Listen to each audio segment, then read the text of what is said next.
বাগানের ভিতর দিয়ে মাছ ধরা দেখতে গিয়ে এরকম বিপদ হবে ভাবিনি। আমাদের এখানে দুদিন ধরে মাছ ধরা হচ্ছে। আমাদের বাড়ির সাথে যে হাঙরটা আছে সেখানে কালকে মাছ ধরা হয়েছে। আজকে দেখো পাশের হাঙরটায় মাছ ধরা হয়েছে। আর যখন মাছগুলো ধরছিল তখন যে এত চিৎকার হচ্ছিল, এত আনন্দের সাথে সবাই মাছগুলো ধরছিল, যখন অনেক মাছ উঠে আসছিল এই মশারির জালটাতে তখন অনেক আনন্দ করে সবাই আর কি চিৎকার করছিল।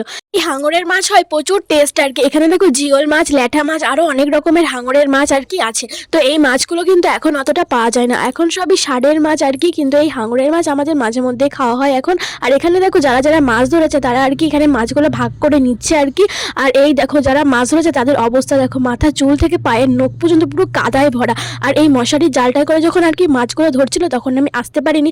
আর এই পুকুরের পাড় দিয়ে যখন আসছিলাম তখন ওই বাসতলার ওখানে দেখি একটা দারস সাপ, অনেকটা বড়। সাপটা কিন্তু বিষাক্ত না, কিন্তু সাপ দেখলেই তো মানুষের ভয় লাগে, তাই না? আর একটা ইঁদুর দেখলে কিভাবে জলের মধ্যে আর কি জড়সড় হয়ে গেছে আর প্রত্যুষ এখানে দেখছিল। আর এটা হলো তার পরের দিন, দেখো মাছ ধরছে আবার।